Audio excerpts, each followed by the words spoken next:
नमस्कार।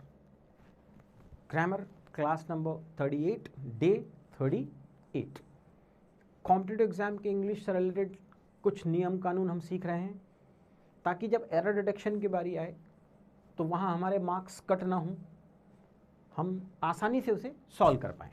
आज का रूल देखते हैं।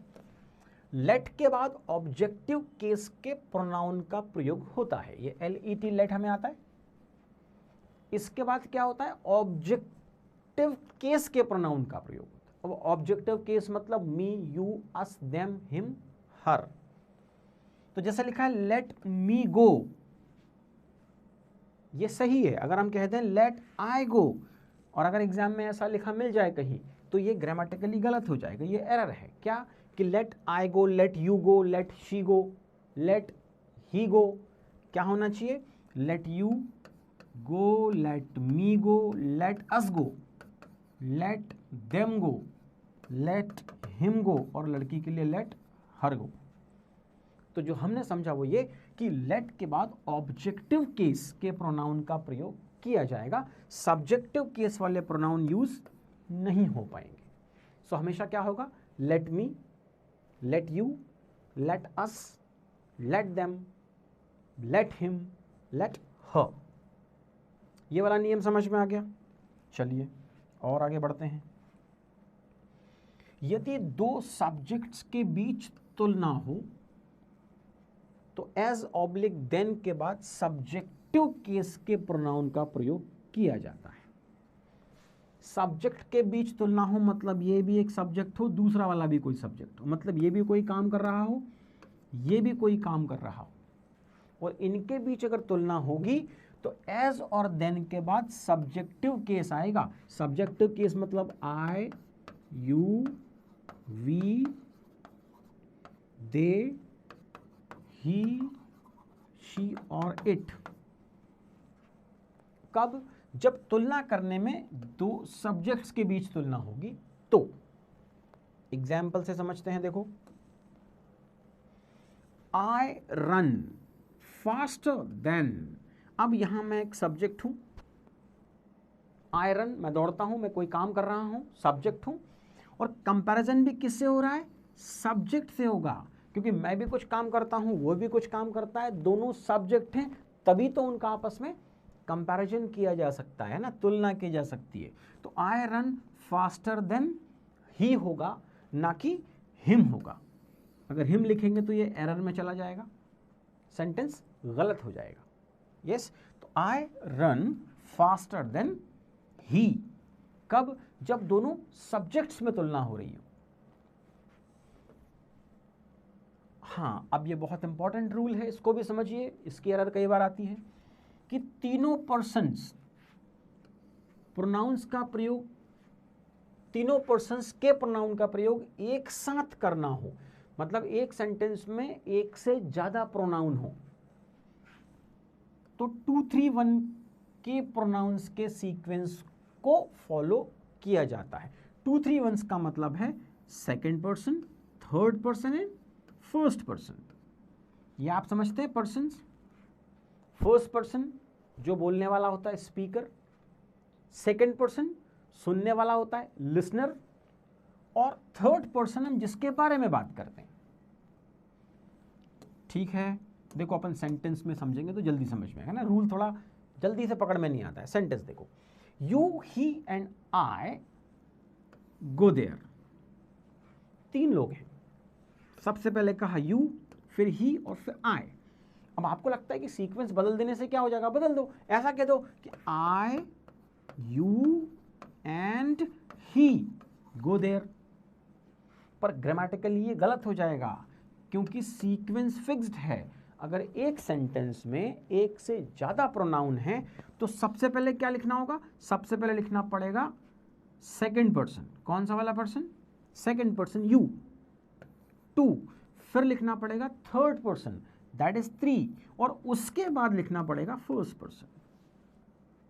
सीक्वेंस क्या रहेगा? 2, 3, 1। यस, समझे इस बात को? देखो ये रहा 2, 3, 1। You, I and he go there. अब देखो यहां क्या किया, ये तो 2 था, लेकिन अब ये 1 आ गया और फिर हमने लिखा 3, मतलब सीक्वेंस हमारी बदल गई। तो अब ये सेंटेंस क्या है, रॉन्ग है, ये एरर में चला जाएगा। तो क्या याद रखना है कि एक ही सेंटेंस में अगर एक से ज्यादा प्रोनाउन का यूज किया गया हो तो सबसे पहले आएगा second person, then third person और उसके बाद फर्स्ट पर्सन। क्लियर? चलो ये वाला रूल भी हमने समझ लिया, आगे चलते हैं। अगर जो सब्जेक्ट्स हैं वो प्लूरल हों तो फिर हो जाएगा 1 2 3, मतलब first person, then second person and then third. अब देखो ये प्लूरल है, you, we and you can not live together. We मतलब एक से ज्यादा लोग हैं, यू मतलब कोई एक या दो भी हो सकते हैं। जैसे कोई 3 लोग ये हैं, है ना, 3 पर्सन हैं, 3 लोग हैं, और कोई 2 लोग हैं, ये भी प्लूरल है, ये भी प्लूरल है। तो प्लूरल सब्जेक्ट, यहां भी प्लूरल सब्जेक्ट, जब दोनों प्लूरल सब्जेक्ट होंगे तो फिर सीक्वेंस क्या होगा, 1 2 एंड 3। अगर यह और थर्ड पर्सन होते तो हमें उनका भी नाम लिखना पड़ता। तो सीक्वेंस हो गया 1 2 एंड 3। देखो ये आया we, you and they, first person का प्लूरल, सेकंड पर्सन का प्लूरल और थर्ड पर्सन का प्लूरल। अब सेकंड पर्सन में यू सिंगुलर भी है और यू प्लूरल भी है, तो यहां हम ऐसा माने कि प्लूरल लिखा हुआ है। तो first person plural, second person plural and third person. तो सीक्वेंस क्या बना, 1 2 3। पर जब सब्जेक्ट सिंगुलर थे तो सीक्वेंस क्या था, 2 3 1, मतलब पहले सेकंड पर्सन, फिर थर्ड और फिर फर्स्ट पर्सन। अब इसमें एक अपवाद है, एक एक्सेप्शन है, उसको समझो। देखो यदि वाक्य में किसी गलती, एरर, मिस्टेक का संदर्भ आए, कोई भूल, कोई अपराध, क्राइम का जिक्र हो, या वाक्य का भाव सकारात्मक नहीं हो, मतलब कुछ नेगेटिव बात की जा रही हो, तो फिर जो प्रोनाउंस लगी होंगी उनका क्रम फिर से 1 2 3 होगा। इस बार 2 3 1 नहीं होगा, 1 2 3 होगा। यू एंड आई, ये फर्स्ट पर्सन, ये second person, are responsible for the loss. कुछ घाटा हो गया, कुछ निगेटिव बात हो गई, है ना, यहां ये द नहीं आएगा। So I and you are responsible for the loss, ये first person and then second person. अब देखो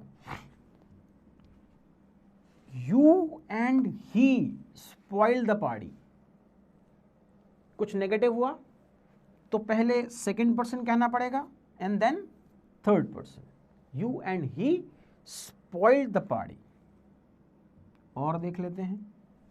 अच्छा, यहां तक समझ में आ गया कि अगर एक ही सेंटेंस में एक से ज्यादा प्रोनाउन हो तो फिर क्या सीक्वेंस रहता है, 2 3 1, यस। पर अगर सब्जेक्ट्स प्लूरल हो जाएं तो सीक्वेंस हो जाता है 1 2 3।